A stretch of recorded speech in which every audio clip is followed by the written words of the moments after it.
I think we had a better eclipse than here actually in Montpelier because I learned that the full eclipse actually is not all dark, has the full rim of light around it. And a little further south, we just had a little corner of light left. So I laughed that everybody went up north. Where is up north? Yeah, here. Like, I think many headed to Montpelier from where I was in Southampton. A lot of people certainly headed up north to, The kingdom. yeah. Yeah, and even further, yeah. We had a lot of Well, we visitors. are, Oh my God, I can't. so welcome, Caroline. We can go ahead and get started. Well, welcome everybody. For the record, Caroline Gordon, Legislative Director with Rural Vermont. In my presentation today, I want to speak as a representative of one of the stakeholders represented on the Ag Working Group of 30 by 30. But from the start, I want to say my testimony is going to be enlarged about flagging procedural shortfalls of that public engagement process. And that is certainly something dear to rural Vermont's vision and mission, as you understand, organizations like ours rely in our ability to influence public policy on the soundness of public engagement processes. Yet in the short time of events between what happened basically last week that we got presented with a final report on behalf of our Ag Working Group in 30 by 30, and now I had little to no time to talk about my presentation today with staff or board at Rural Vermont. So in large, what I will be presenting is my own experience as a representative of Rural Vermont in this process, and not speaking on behalf of the organization, especially also since what is really the main shortfall is that we didn't have a review process of what is the work now of this Ag Working Group and what is the draft final report of that group. We simply hadn't had a review process that was formal. Staff and board of Rural Vermont didn't have a chance to weigh in on what would be the substance of that work. I'm happy to talk about that as well, but if I do so, then, I'm talking to you as Caroline Gordon with who I am and what I bring to the table. And Wonder also, just because Representative Quimby wasn't here for any of the conversation we had last year, yeah, would you Yeah. feel okay with just giving a quick summary of why we're having a conversation at all? absolutely. So in since the legislative biennium is always 2 years, I wanted to use the chance today before adjournment of this biennium to fill this committee in on how the implementation of what's Act 59 from 2023, it's called the Community Resilience and Biodiversity Protection Act, how that is going. Also because when the bill was in the make, it didn't ever have procession in any of the app committees. It went through natural resources and then through the process like that. And it was really this committee who took the initiative to even amend the bill to make sure that the vision and the conservation plan that needs to be developed include language that speaks to it should enhance support for the working lands. And what the bill does otherwise, 30 by 30 and 50 by 50 really set a vision and a goal in place that aims to conserve 30% of Vermont's landscape by 2030 and then 50% by 2050. And in the definitions, what that means, of course, it would be important to understand what does conservation mean. And that means really that the majority of the land that's conserved needs to be protected from conversion. So that means change of the land use, and that in perpetuity. So many of our agricultural conservation tools don't satisfy that because they're either voluntary or not protecting from conversion in perpetuity. And so and then the other also good to know is that this is legislation that was charging the Housing and Conservation Board to work on this in conjunction with the Agency of Natural Resources. And I'm saying that because I also want to say the Agency of Agriculture does not have a formal role in this process. And I think that is important because in the process that was rolled out now, starting basically last December, is projecting to write a conservation plan by December 2026. And it's going to be done in 2 phases. So while we're talking today, we're just wrapping up the inventory phase, and the legislature is going to be presented with a report on that by July. And we're not in session anymore. And then there's going to be the launch of a 2-year planning phase. And we don't know yet if in the planning phase there will be also a working group structure. So upon their own initiative, this was not part of the legislative charters formally. The Housing and Conservation Board and the Agency of Natural Resources launched what's called now the Vermont Conservation Strategy Initiative. So it's called VCSI. So that's 30 by 30 now in Vermont slang, so to speak. And by themselves kind of made up sort of a public engagement process, but as we talked about it in our ACT working group, we learned, well, they were not legally held to do that because Act 59 didn't include a provision about do an inventory phase with public engagement. But they decided to do it anyhow. And even though it's not in statute, I would argue that, the Vermont legislature also passed in 2022 what is the environmental justice policy. And that really spells out now that really any administrative agency, when they're engaging in rulemaking or policy setting, needs to meaningfully engage the public. And I believe all that also always has to comply with public meeting laws.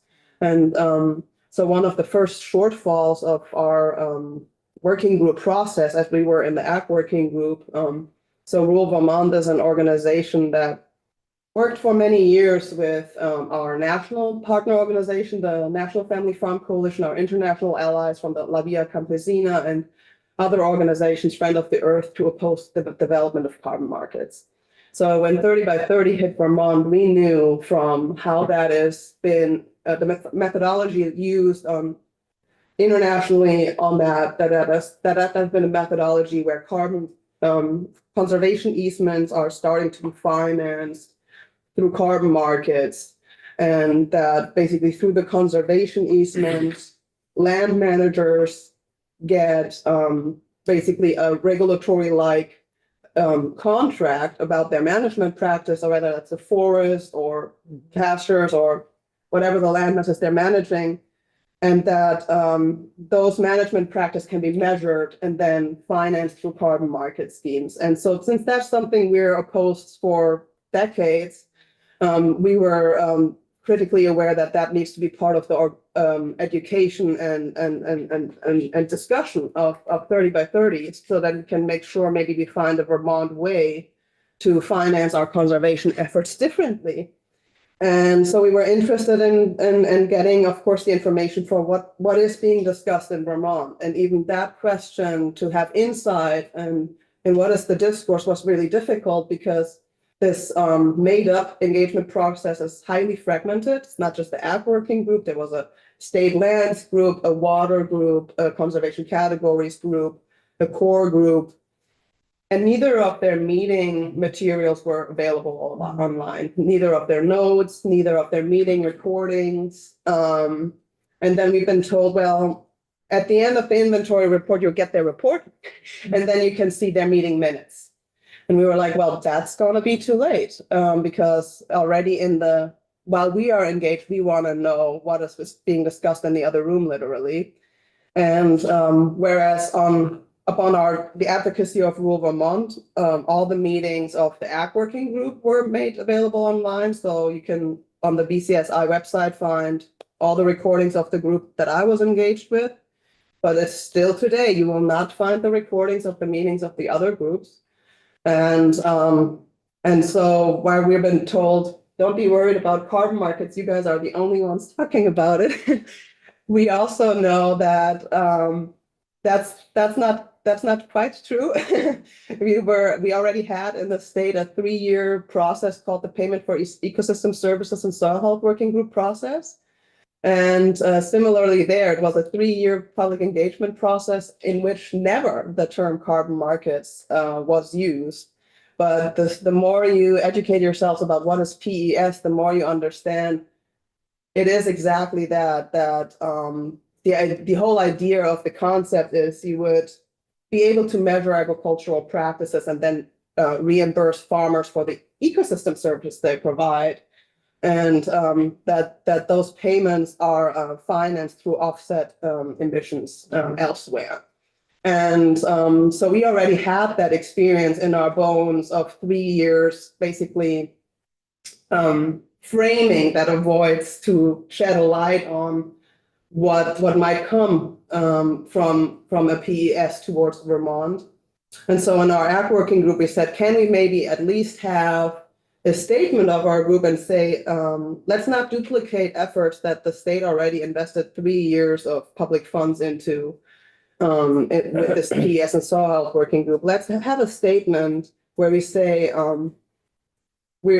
we build upon the findings of the PES and soil health working group and the consensus that was found there to not invest in that kind of carbon market-based scheme, but acknowledge that what was found there is that really the existing programmatic landscape needs to be reformed and improved, and the state in the consensus decision favored to onboard farmers to a federal program, the Conservation Stewardship Program, which was already designed to foster really sustainable land management. And we said in 30 by 30, let's not reinvent that wheel, because when we talk about conservation and conservation land use, we really actually not talk agricultural practice at all. Because agricultural practice and agricultural regulation of ag practice, that's all agency of agriculture. That's the jurisdiction of agriculture. And if we want to do that, we should raise the boat for everyone in an equitable way. And through rulemaking, maybe advance the required agricultural practices rules so that, if we start thinking about biodiversity from a conservationist stance, then maybe many people, at least that's what we heard in the process, talk about, there's many bad actors, corn on corn, pesticides. But rural Vermont, we are for a just transition in agriculture, and we don't want to penalize those bad actors if they're out there through policy that has gone not through the democratic process into a better practice, but we want to see democratic policy, democratic regulation that raises the boat for everyone in an equitable way. And similarly, we had the neonicotinoid just passed out of the House, and that's an example of that, right? Where we have phase-in times for farmers to transition out of certain practices and such, and we're concerned that 30 by 30 will turn into a vehicle where outside of the regulatory apparatus for agriculture, there will be regulation coming towards agriculture in a way that, kind of incentivizes agriculture to be part of it, but creates a lot of equity concerns along the way in terms of how that's going to be done. And yeah, that's maybe just as a long-winded intro for what this is about, what this might not be about. Jurisdictionally, conserving 50% of the landscape of Vermont, I think it's good that I appreciate that the Housing and Conservation Board and A&R together came up with an engagement process for stakeholders. Now the question is, will this format continue in the 2-year planning process, and will these shortfalls from the beginning, are those growing pains, or are those structural shortfalls? And if they are structural shortfalls, how can those be ironed out in the planning phase so that, the continued stakeholder engagement can help shape what will be those recommendations for the conservation plan? And you picked off the names of several of the other working groups a few minutes ago. Well, I guess my question is about all of them, but I'll ask about yours. You began meeting in December, I think you said, and then as recently as last week wrapped up or completed some of the work and submitted a report. Does your working group have more to do, or was your charge essentially to prepare a report and submit it, and now the working group has finished its work? And that's a good question, and that's also part of why I'm here, because I don't know the answer to that. And I think my opinion is our work really just starts here, because if you read the draft report, that's probably going to be the final one too. Then we really haven't achieved anything in the inventory report other than saying all conserved agricultural lands should count.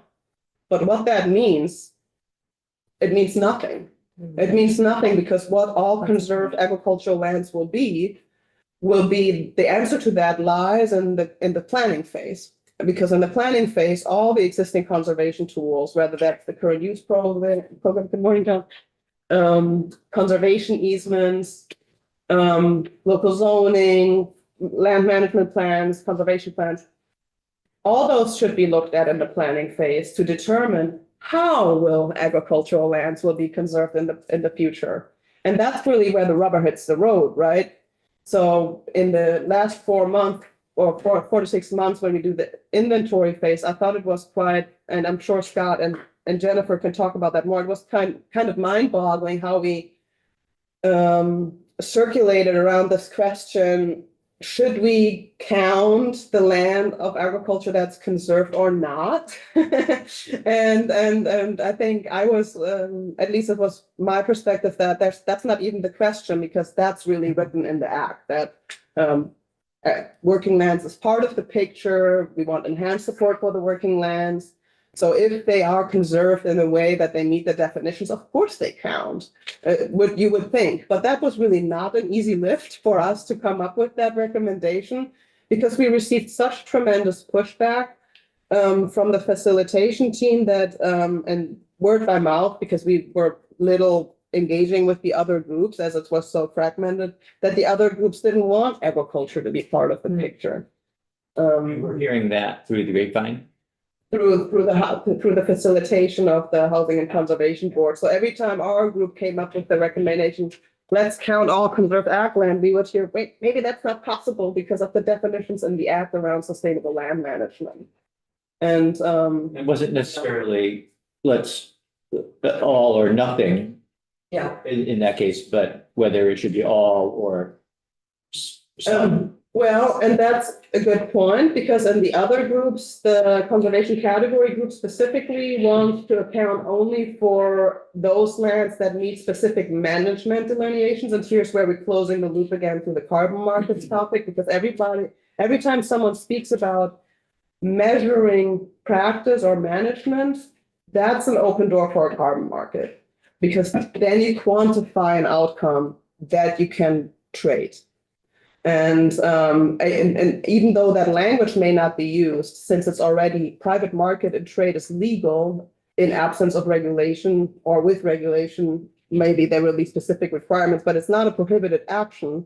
So we don't need specific language to allow for carbon markets. We just need open doors for that to happen. And Representative Lipsky had his hand up and haven't forgotten, just to try to clarify for myself and maybe for others. The carbon market concern here, in order to conserve 30 or 50% of land, in order to conserve more land than we have currently, there would need to be funding is the underlying assumption that if you're going to protect land, you need to pay somebody to do that. And the funding has to come from somewhere. And one possible source of funding is through raising money through carbon markets. And then if we agree to that, then you have a concern, others have a concern about using that particular funding source. And we even think, I think at Rural Vermont, we heard, and we talked about it in this committee too a little bit, that when we talk about farmland conservation, what we really would like to see is fixing existing conservation tools in a way that they stop benefiting wealthy landowners. And when we look at it through that, like how can conservation more equitably meet the needs of the agricultural community, then we will also realize maybe we don't need to finance that land trusts will own all the land in Vermont and agencies. What we actually need is that the land is affordable for farmers, and we need regulatory mechanisms that would facilitate that. And then the financing of the land it's not a question anymore of large conservation organizations and agencies anymore. It becomes the question again of the private landowner who is the sustainable land manager. And that's also something in our inventory report where we were like headbutting with the conservationists, where we said, well, if you don't think farming can be satisfying the definition of sustainable land management, maybe we should also write into our report that someone who just owns land can't be a sustainable land manager either. There's an active management component here in the natural resources management category. And so I think that's where it's a little bit a disbelief, I think, or misbelief that conservation would mean we need hundreds and thousands of dollars. That's the kind of language. If you hear that from someone who says, oh, we need hundreds of thousands of dollars, then you know, oh, they talked to someone who was promoting carbon markets. Because they talked to those investors who said, oh, you will need our money to get there. Representative Lipsky, and you. Carolyn, welcome, thank you. I'm gonna back up for a clarification. Yeah. When the Act 59 or whatever was first being introduced, 30 by 30, the version that was debated and I think passed from the House floor did not include, and it took me, I'm a slow learner, it took me a while to understand the genesis of this bill. It's really template of the national America the Beautiful. And in that bill, they included the grasslands biome, which stretched from Indiana to the eastern slope of the Rockies, which included ranch land, grazing land, and cropland, a very significant part of North American landscape, certainly American and Canadian. So as part of the volume, the two-dimensional volume of acreage, it needed to be conserved by 2030 and then ultimately by 2050. And the Vermont version, as was introduced, I believe initially voted on, did not include agriculture land. It focused on forest land. So my clarification question is, has in the processes and other committees been changed to include ag land in Vermont? And where did that happen? I don't know exactly where it did happen, but the definition of sustainable land management that ended up in Act 59 names the types of agricultural land that enhance biodiversity alongside grasslands and other lands. But I'm glad that you asked the question, Senator Representative Lipsky, because in terms of stakeholder engagement, I also want to mention the agriculture working group is kind of in a difficult positionality because agriculture is not just fields. The majority of agriculture is forests. So part of our discourse was like, even if agricultural land wouldn't count, then this perspective of that group in regards to conserving forest land would be as important. And knowing that there's not a working group at all in the process with stakeholders from the forestry industry at all. They were instead and also not with indigenous representatives. Instead, they were focus groups, but the focus groups were one-time meetings. And that's why I find the term focus group is misleading, because a focus group speaks to a group that has studied and dove into a subject matter deeply. Rural Vermont organizes all our policy priorities based off member-led initiatives. And so with every initiative we're working on, we always have a consulting stakeholder group.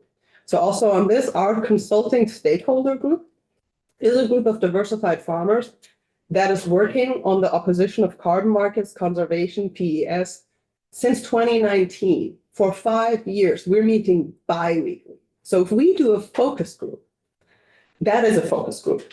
And you can get input from us. But throwing together a group of foresters or a group of indigenous peoples who have maybe not followed these types of public processes around conserving ag land and forestry and then giving them like for half of the meeting input and then half the meeting Q&A. I don't know if you can call that a focus group or can call that meaningful participation when that's rather overwhelming for everyone involved with it. That's as if I give you now a little spiel about what this act is and then ask you what you think about it. So just a follow-up on that, if I may, Chairman Durkee. I stumbled into a focus. It was stumbled in, I was invited by a group that was in the State House for, I think it was that stormy day when half the body was out, but we had a meeting over at National Life with Nature for Justice. Soraya, somehow your name came up in the big cloud, but it was, and they did a nice job. But in that meeting were foresters, some loggers, some forest products mill people. So let's say there were 16 of us around the table, and a few were on Zoom, and they really didn't have any idea that the 16,000 property owners that have, and for maybe a few generations, had their land in current use, that was not a conserved, acceptable practice. So they were like dumbstruck by that. So, 10 days ago, after a couple of years in process, that vast segment of the economy and the rural population, just was absolutely confused. So if that true public engagement, and you've highlighted it several times, to be valid as a focus group, it really requires a lot of engagement. And I mentioned in that meeting, I said, there was only one forest landowner who gave testimony in Environment and Energy Committee in the whole process, which I objected to as not being either respectful or representative of the tens of thousands who are. So anyway, I thought Soraya did a good job, but everyone, whether it was the leadership of Nature for Justice or those participants, thought, we aren't even at go yet, let alone though you're going to do a report in May. Right. So what I hear you say is that you agree that a one-off meeting where everybody gets just a front load rundown of everything is not enough because it will overwhelm everyone. And then instead of getting actual input from the stakeholders that were invited, those stakeholders need to go home and let it sink in and then come back. And so, I think if we go into the planning phase, my hope is we won't just have an agricultural working group, but either, we need more working groups.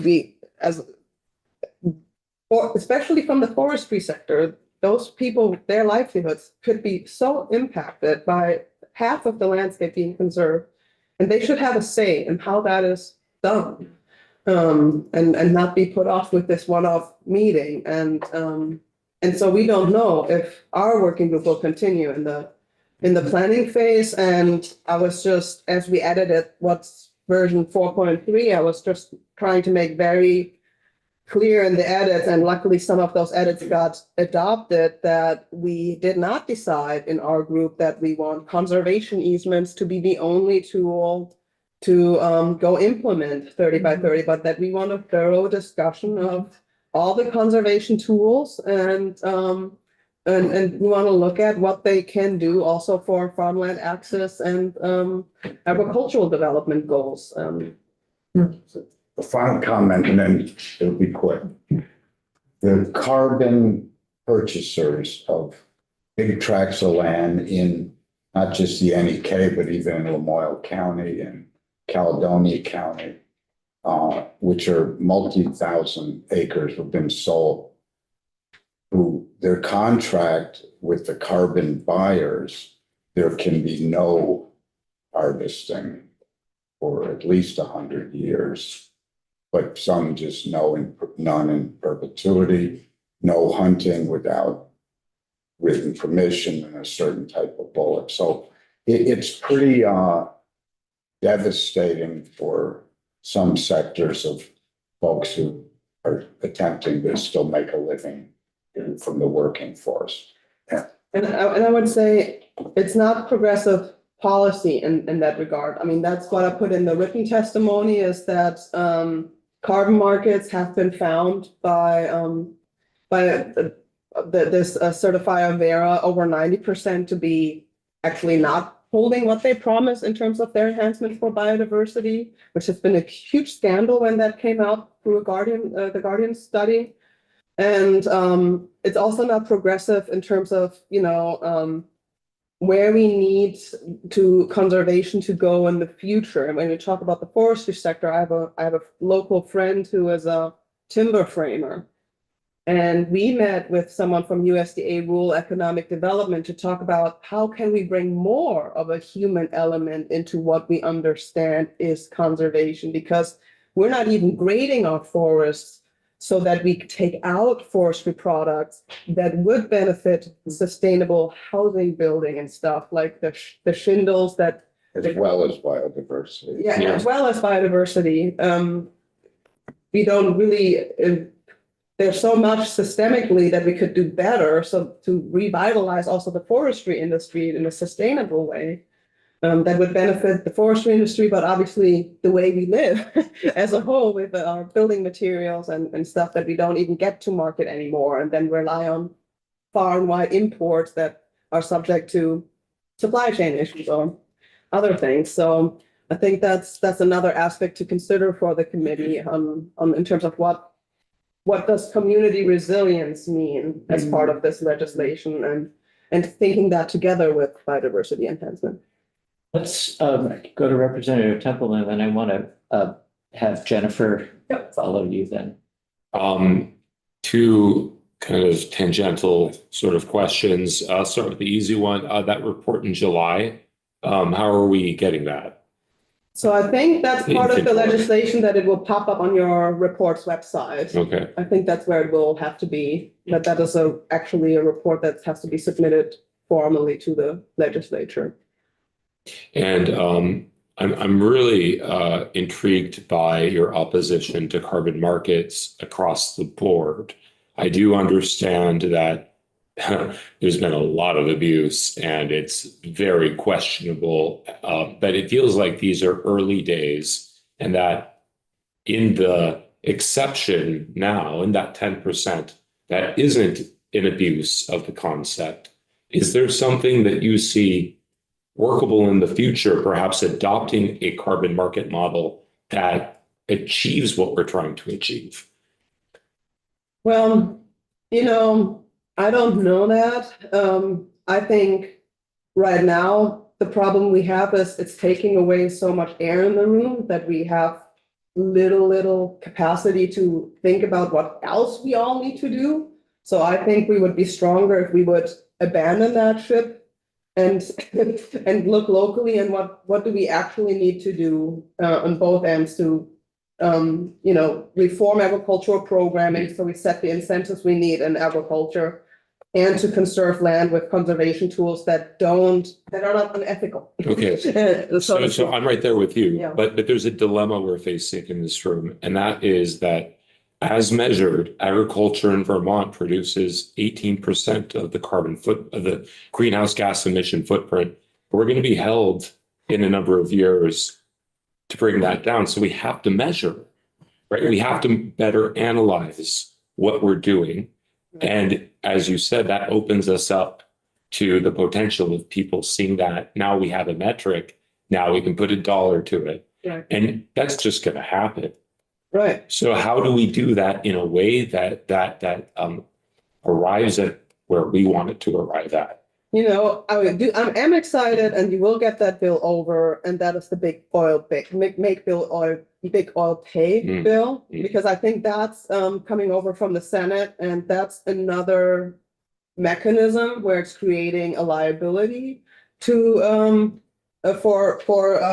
for industries that Yeah, use fossil fuels yeah. to co-pay on climate conservation initiatives. Mhm. So that's, I think, a good example for finding a different approach that is regulatory, that can create super fund, I think, in the bill to leverage some of the finances we need. And I think we have other agricultural financial resources from the cannabis tax and the alcohol tax that could be used much better to finance agricultural programming, to incentivize change in agriculture. We can also really have not done enough in terms of, in general, reforming the programs so that they're easier, and, you know, that farmers really have what they need in terms of investing on their farms to become better land stewards.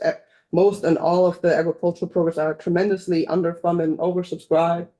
So, and I think, you know, maybe it wouldn't hurt so much to have voluntary carbon markets in addition to other conservation programs that would ensure that we're not developing our agricultural land, and that would ensure that the next generation of farmers can afford buying agricultural land and affording the property taxes once they make income from farming. So I think those are also issues that carbon markets don't solve. Mhm. You know, Yeah. I hear you. so, and that's, I think, just because the climate agreement from Paris says we need to measure it so that we can know if we're beyond 1.5. I think also there, we will rather sooner than later probably find that we are beyond 1.5, and that the math really doesn't matter too much as long as we do the right thing. That's going to be more important, that we don't narrowly focus just on what's the numeric goal, but that we keep in mind, what is it going to do? How is it systemically going to benefit those on the ground for whom it's actually the purpose that it needs to benefit? Thank you. Thank you, Caroline. Yeah. Thank you all. Yeah, so Jennifer, I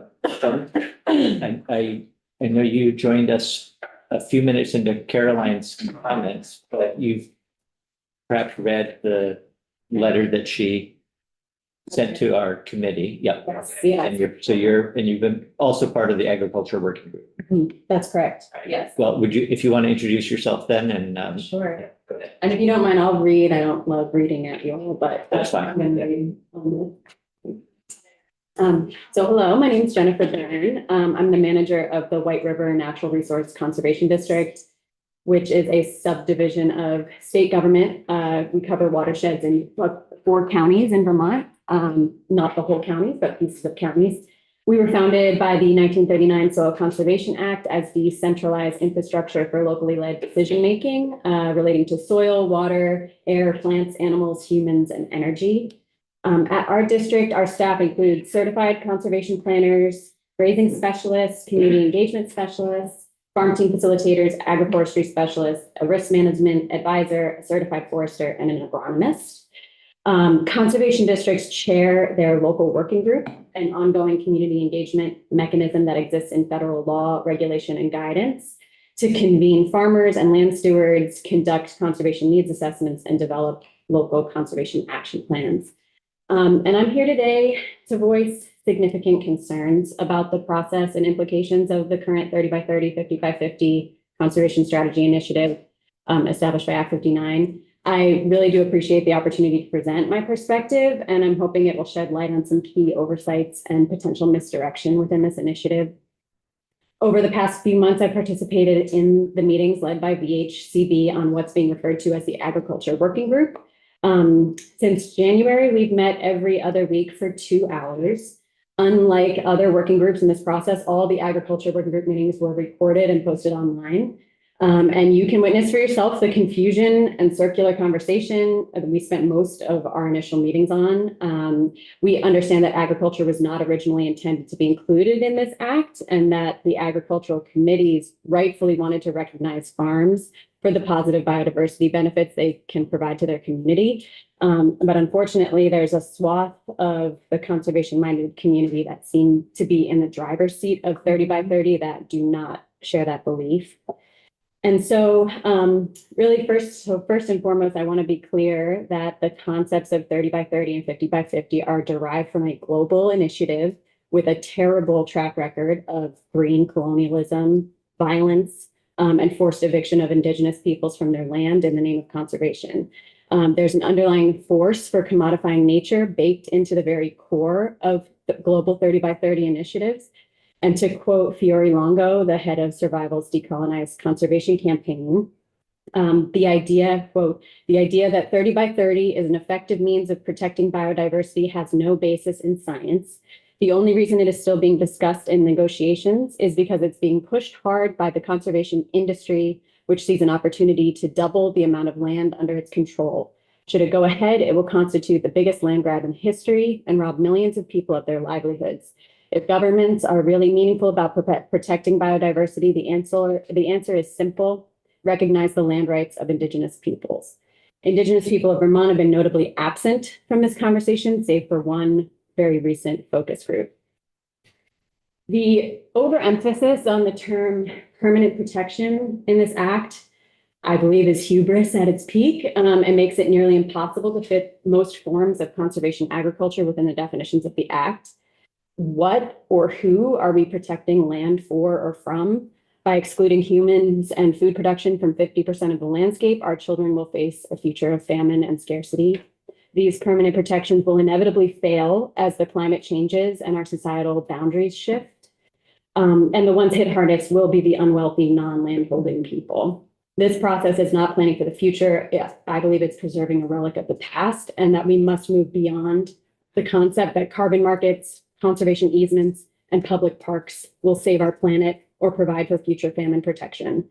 While this conversation takes place in certain conservation circles, in agriculture circles, there's more and more emphasis on the need for integration of agroforestry, agroecology, de-siloing of conservation and working lands, and in many cases, strategic cutting of woodlands. This initiative has been a major distraction from on-the-ground solutions our agricultural community has identified and are asking for. I believe that the leadership and execution of a conservation planning process in the state should have been entrusted, at least in part, to the Natural Resource Conservation Council and the conservation districts. Our districts embody the spirit of local governance and environmental stewardship, rooted in community-based decision-making and intimate knowledge of our lands and local needs. Our conservation district's federal guidance documents clearly define this role, stating, quote, locally led conservation consists of a series of phases that involve community stakeholders in natural resource planning, implementation of solutions, and evaluation of results. Locally led conservation begins with the community itself, working through the local conservation district. It is based on the principle that community stakeholders are best suited to deal with local resource problems. End quote. Our enabling statute, the 1939 Soil Conservation Act, also directs us to, quote, develop comprehensive plans for the conservation of soil resources and for the control and prevention of soil erosion and the protection and conservation of natural resources within the district. These duties, for the most part, are unfunded mandates. Unfortunately, Act 59 bypasses the invaluable expertise and democratic ethos of conservation districts, undermining the principle of locally led conservation. To quote directly from Act 59, stakeholders shall include private landowners of forest lands and agricultural lands, land trusts, conservation organizations, environmental organizations, working lands enterprises, outdoor recreation groups and businesses, indigenous groups, representatives from historically marginalized and disadvantaged communities, watershed groups, municipalities, regional planning commissions, conservation commissions, and relevant state and federal agencies. Please note the failure to explicitly name the natural resource conservation districts in this long list of stakeholders, but the explicit inclusion of similar entities such as RPCs and conservation commissions. We have had to go to great lengths to be consulted or included at all in these discussions to date. Working groups were formed without any representation from our publicly elected conservation district supervisors. And it took a lot of personal effort to have any conservation district representation invited to the table. It was evident from the very beginning of this process that large nature organizations are playing a disproportionately influential role in this initiative.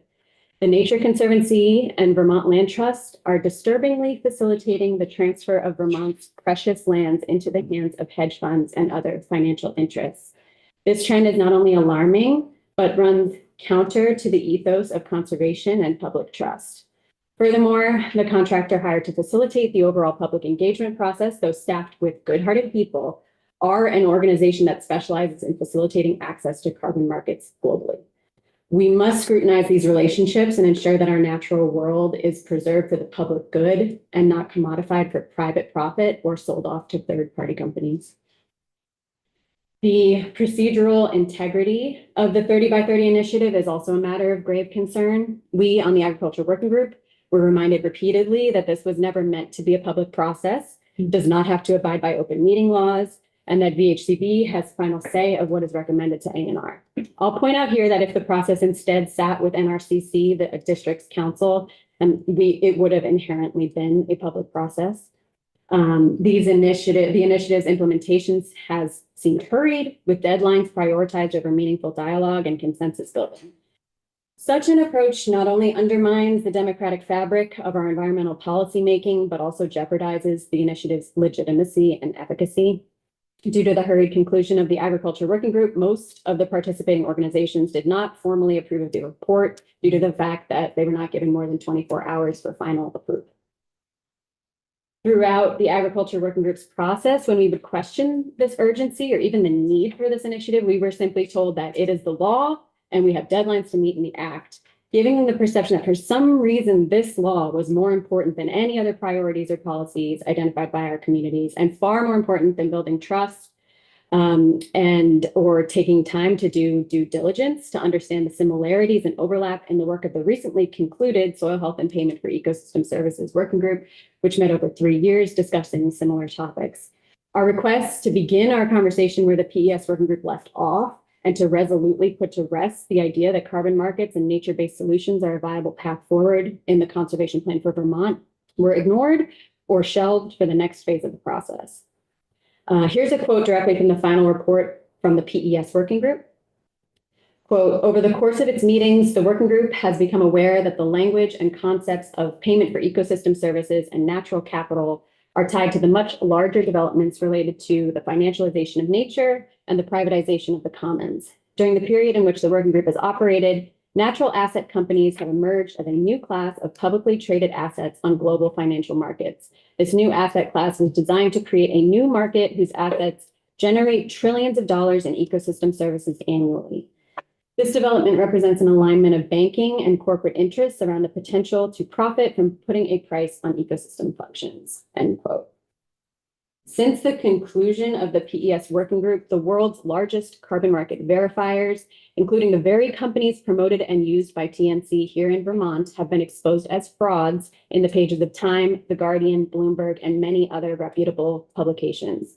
Financialization of nature disregards the intrinsic value of nature and fails to address the root causes of environmental degradation.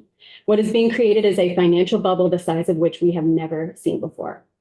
Vermont can and should make a statement to the world by making these nature-based solutions, nature-based market schemes illegal within the boundaries of the state. I also call into question the amount of money spent on the process to date. And urge you to dig deeper into the budget for this initiative relative to the public good it will serve. In the past 6 months, our state agencies have spent countless hours in meetings discussing how to conserve 30% of our already 80% forested state. What public good does this serve? I have heard firsthand stories about catered lunches and day-long meetings of the core oversight team, circling the drain on the same questions for hours on end. Meeting minutes and recordings were not posted publicly. This is not an initiative anyone I know in my community I represent deems a priority for state and federal spending of this magnitude. Furthermore, the sidelining of our essential environmental justice legislation raises questions about the alignment of this initiative with broader societal values and legal frameworks. If we're to pursue a truly sustainable and equitable future, our conservation efforts must be rooted in justice, ensuring that all voices are heard, respected, and meaningfully incorporated into decision-making. Just 2 years ago, Vermont passed its first ever Environmental Justice Act, which set deadlines for state agencies to come into compliance with Title VI of the Civil Rights Act by creating meaningful community engagement plans, established an Environmental Justice Advisory Council and Interagency Committee, established it the policy of the state that no person in Vermont bear an unequal share of environmental burdens and environmental benefits, and directs ANR to create an environmental justice mapping tool. As a representative member of the Environmental Justice Advisory Council, I will say that despite a lot of good intentions, not a single deadline in this act has been met. Where is the urgency and emphasis to meet those deadlines? If similar emphasis was put on meaningful involvement of impacted community members in environmental decision-making, we would likely not even have Act 59 in its current form.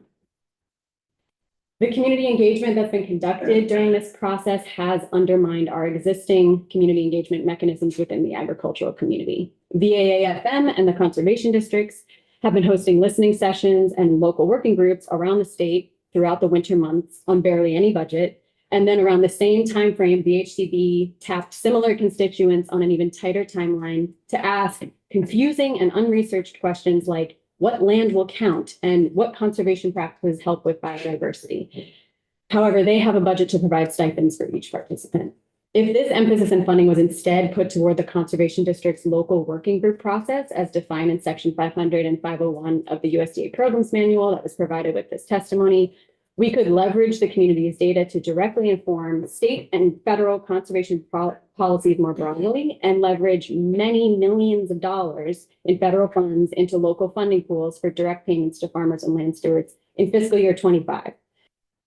In conclusion, I urge you to reconsider the direction of or completely repeal the 30 by 30 Conservation Strategy Initiative. This initiative is fundamentally flawed, based on concepts not supported by science or on-the-ground practitioners, but rather by big banks, corporate polluters, and big green organizations that stand to profit from corporate land grabs. Instead, build upon the consensus decisions of the Soil Health and Payment for Ecosystem Services Working Group, put conservation planning back into the hands of conservation planners, fund the conservation district's unfunded mandates, and uplift our underutilized, decentralized, democratic conservation district infrastructure that lies nearly dormant in this state. Empower our conservation districts to lead in a way that is democratic, equitable, and truly reflective of our shared values, ensure genuine transparency and inclusivity, and reaffirm our collective commitment to environmental justice and the public interest. Thank you for this opportunity to testify. Thanks for listening. Thank you, Jennifer. And I'm not remembering last year whether you were able to come into our committee when we took some testimony on the bill. Were you able to? Were the conservation districts or the service part of the Not at all. No. discussion last year On Act 59? on the bill that became Act 59? Definitely not. No, we weren't involved at all. Questions from committee members? Wow.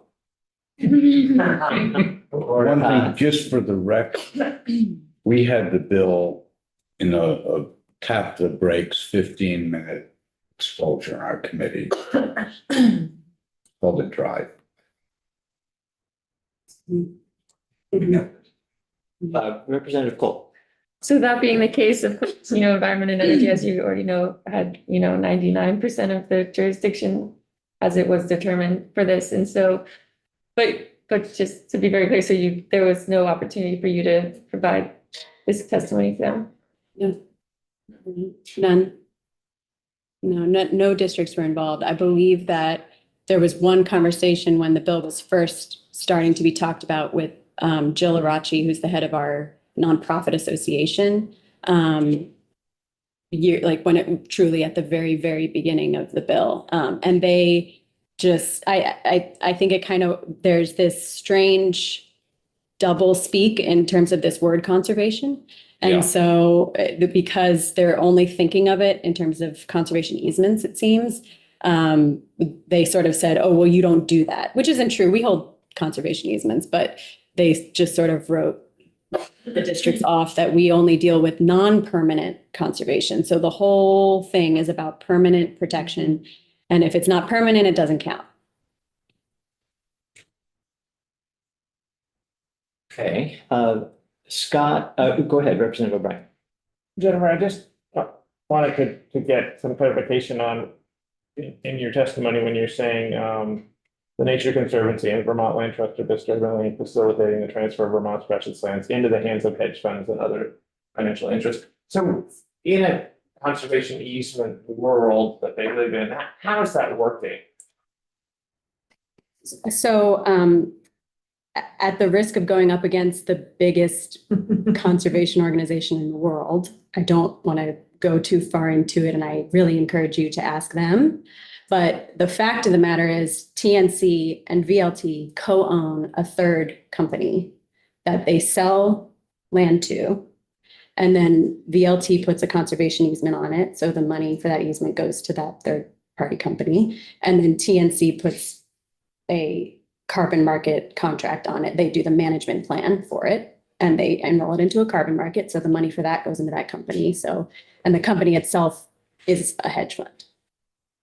You all can look into that. Representative Cole. So being, the bill is at where it's at this point, and it's not a bill anymore, it's an act, of course. I'm thinking about procedurally, like the best way to move forward and incorporating your testimony into real life and make it happen. And I appreciate that in this last segment, you were like, here's action steps that we can take. And yeah, so I'm wondering, now that it's law, like, would it require, do you think, maybe this isn't the right question for you, but like a new amendment or a new bill, like to mandate sort of that you are involved in whatever discussion, like the conservation districts are involved in these discussions, or like there's a position that must be, I'm just trying to think of like, how can we now at this stage in the game, like create actual meaningful. Right. Sorry. I don't know that I can, it's something to think about, but I'll say from the conservation districts, the only thing I can say for us as a whole is that we need to have our base funding before we take on additional workload. And the fact is, if you read our statute, our duties, we're really not funded to do the duties that are laid out. Now, this law is duplicative of some of our duties. I think that if we were fully funded to do what we were meant to do, we probably wouldn't need this law. So I wouldn't say, so I'm sure, I'm speaking at this moment for other districts, we wouldn't want to have additional workload without funding to even meet the needs that we have. So definitely have to say that up front. But it is notable that we're not listed in this bill at all. And it's definitely been a challenge to even be included. I think that, like I said, I think it's a fundamentally flawed concept.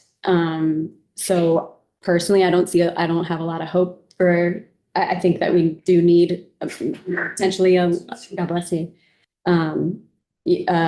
statewide, land use planning, something more along those lines. But I don't see this being helpful to our communities. I think it's a distraction, and it just clearly is a money suck. It's been taking up a lot of money, and not just the state money, but the big grant that they got as well. It's a whole lot of money that's been spent to date, and I just don't see how that's helped anyone. It's only going to spend more money. A couple more $1 million is going to be spent on this over the next year. Representative O'Brien. Just quickly, on that permanent preservation, is there debate on that too? Because even looking at what's conserved now, which is mostly federal government, state or not for profit, controlled land, anecdotally from what I've seen, any of those three entities can do swaps, can sell land, can essentially deconserve it if they so desire. So I'm just wondering how that sort of gold standard of, oh, this is permanent preservation doesn't really exist in the real world. It doesn't, and that's one of these kind of trigger words that it actually means, this is why we know it's tied to the commodification of nature. Because for carbon markets, for example, there are three facets. There's permanence, additionality, and leakage, and you have to meet all three of those pieces. And the permanence factor, you know, we know that the world changes and nothing's permanent, but also in terms of, if we're thinking carbon, it's a carbon cycle. Nothing's permanent. So that alone, you know, the reason they're using that word, I believe that's why globally they have that phrase. It's to tie it to a commodification scheme. Leakage is sort of the guarantee that putting a permanent, this protection, this you know, carbon contract on this land, you're guaranteeing that the negative impacts aren't being sent to another community, which again is totally unrealistic. If we stop logging in Vermont, they're going to log the global south. It's just, that's the way it's going to happen. And then additionality is, but for this money, the project wouldn't have happened. And that's where really the concept of putting carbon credit on a conservation easement doesn't even abide by their own laws because it's already conserved in an easement. So, you know, the whole thing is a scam. And that just needs to be, you know, I think we could move on and, you know, like Caroline put forward, and we could, you know, take up what the PES working group decided on unanimously to not go for a scheme that would eventually be, you know, commodify nature, but instead fix the programs we have, and then like, let's really look at current use. Let's look at how to, you know, change our tax code and develop different types of easements that allow for young farmers to have access to land. There's so many creative, good ideas, and this just, we pretend like it's new just because it's new to Vermont. It's not new. It's a global, you know, it's been tried and true. And I think that Vermont really could stand with Indigenous people across the world and resist this. This is not progressive. This is really driven by the big banks. All right, I want to give the last 10 minutes anyway to Scott, who has been with us on Zoom, and I think has been listening. I have. Good morning, Scott. Good morning. How are you? I'm well, thanks. Good. So I didn't do written testimony, and I mean the reason is I'm still getting clarity on I mean, I know what the process was. I'm still very much learning and really have been since the beginning. Scott, Part of can the reason- you just, I'm Yep. sorry, just give us your full name and who you're affiliated with, where you are. Okay. Yeah, I'm Scott Magnan. I'm here representing the Farmers Watershed Alliance for Franklin and Grand Isle County. And I'm also a farmer myself. I provide ag services, precision ag services and crop services to area farmers. And I also farm 200 acres, and I've been in the farm community since I was born. So I have a lot of interaction with farmers and have a timeline of history to speak from and try and stay engaged. So to back up, I guess, or go forward. So I guess we learned about Act 59 pretty much at the onset of this process. So there was a lot of catching up to learn about the bill and to understand what the intent of the working group was. And like has been talked about, there was a lot of intangibles that came in the discussion. At face value, we're just trying to decide if ag should be included and what part of ag should be included. And I think that's what the report is trying to reflect. In speaking with farmers, I think most farmers want to be included with the bill. They don't want to be excluded, but that doesn't necessarily mean farmers support the bill. And a lot of the discussion really with farmers is what the intent of the bill was and how, and trying to understand and get clarity on that. And ag was, like it's been said, it wasn't originally written into the bill. So I feel like being invited to the table was a bit of an afterthought and ch more of a box check mark that we talked to the farmers than actually seeking valued input, which is pretty concerning. I feel like we should have been invited to the table much earlier. And if we were, we didn't know. And then I guess we really feel a need to be involved with the process following this meeting because really nothing's happened. We hope that we can get ag included within the bill, even though we don't support the bill, which is kind of talking out both sides of our mouths. But I think if we have to move forward, we want to be included. There's farmers that engage in conservation options that that want to be in those programs. But that it should be on a voluntary level. There's still a lot of questions in the farm community about how this will impact land values. So if 50% are conserved, that probably means the other 50% are going to be much more expensive. And then if restrictions are put on that 50%, does that make farming viable? So it really puts, those questions haven't been talked about or answered, or we don't have clarity on what those impacts are. And if there hasn't been discussion on that piece of it, there needs to be, because it impacts a lot of people. So I circled some things just in listening to this discussion. Clarity, I've talked about, we don't have it. We need more clarity. I circled Native Vermonters. So this bill came down from the national level. Vermont adopted it, but I don't think Native Vermonters have been included in the discussion, which I've already touched on. Distraction. I feel like the bill really did create a lot of distraction, and so we have all this great work going on across all sectors of ag. People are trying to do better, and we have practices in 2023 that won't be practices in 2050, and we're working to make practices in 2030 and 2050 better across all of ag. And the bill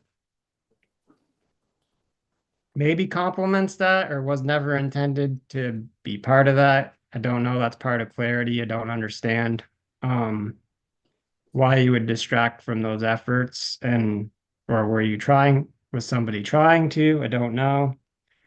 And then just observations just from like the airplane level and some of the data that we've seen in presentations, and there is conflicting data. Forestry says that there's a decline in forestry, but ag also has a decline. So some of that ag land is going into forestry essentially, or into poplar trees and tree growth. So we're losing ag land. Part of that's economic. So there's trends that kind of go in a positive direction in a lot of different areas with a lot of good work on the ground. So what does the bill really accomplish? What are the origins of it if we're headed in a positive direction, and why wouldn't we fund things that are already being improved upon? And does this take away or add to it? So I think those discussions need to be had if they haven't been had already. I was doing research early this morning, and I did look up the National Nature Conservancy right on the front of their website. First quote they have is, alongside communities, we're urgently clearing obstacles, which seems pretty aggressive and definitely raises concern, especially if agriculture is an obstacle. I feel like that sentence should be working alongside communities for better solutions, and not, it's very agenda geared, which is concerning, and definitely relates to some of the things that Jennifer just spoke about, I feel. So there's definitely a lot of concern in the ag community over this bill, and people don't understand it, and it's very long. It's easy to just brush aside. But I've probably spent more time on it than most farmers at this point. So I have a little bit broader understanding, and I'm still learning because there's a lot to learn about it. But knowing what the intentions are moving forward is really important for the ag community to know what they need to do to prepare or how they can voice concerns. Scott, how did you, and I'm sorry, we didn't introduce ourselves. I'm David Durfee, chairing the committee. How did you get involved in the working group? Did someone approach you did you know about it sounds like you didn't know a whole lot about it. Tell us how you got involved. I think Ryan Patch reached out to us actually from the Agency of Ag. I think he reached out to the watershed groups, all three. There's 3 watershed groups in the state. Right. Were the other 2 represented as well then? They were. Yeah.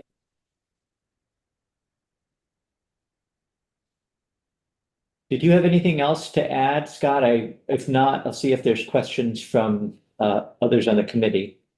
Yeah, no, I mean, I touched on a lot of things, and I definitely would like questions yeah, feedback too. Like if you know things that we wouldn't know through our working group, and I think we were in a very narrow box, so it was hard to work in a narrow box where you're only talking about agriculture and you don't have that perspective. The public meeting was very eye-opening, so we came in with a perspective, and then we're met with a different perspective that kind of gave us the feeling that ag was never meant to even be at the table. So then we had to work harder to present an argument to say ag should be involved. So when you get the report, if you get the report, it's going to be very long, and there's a lot of he tried to back a lot of information to present the case that ag should be included, which I mean, I think it seems kind of obvious to us that it should be, but that's just our perspective. And this bill is so perspective based that it creates for me a lot of frustration because it's putting ideology in place where we could just work on boots on the ground solutions. Representative Lipson. Yeah, thank you, Scott. It's more of a comment than a question for advice, how we can move forward, but this is the 3 witnesses, you're one of them that today I wish were here 13 months ago. It was a very sad experience for me, very lonely in the house. And I have never felt so sad all year as I do right now, knowing that your collective inputs may have changed the direction, improved the product. So I am sure this committee, who was denied jurisdiction, would love to work for the collective good of Vermont landowners, working lands peoples going forward. Your voices will be very important. Representative O'Brien. Scott, this might be for you or Caroline or Jennifer. I can't get my head around the Vermont Land Trust trumpets that on their website, it says we protected 620,000 acres in Vermont of farmland, forest land, community land. So when Vermont Land Trust conserves a farm and then it comes to having a seat at the table for Act 59 and says, oh, those lands actually aren't conserved. How do they make that jive? I don't really know. I mean, in my mind, the inventory is 0 because Act 59 hasn't defined what's conserved, to my knowledge, but there could be information out there that I don't have or didn't understand. So from what you've seen, are there debates going on about what what is conserved or what is, because regenerative farming is another part of this too. You know, what's regenerative farming? Yeah, I think that's the debate and really the unfortunate piece of the bill that it's very distracting. Like, why are we trying to sort all this out? And maybe it's important, but I don't fully understand it. Other questions?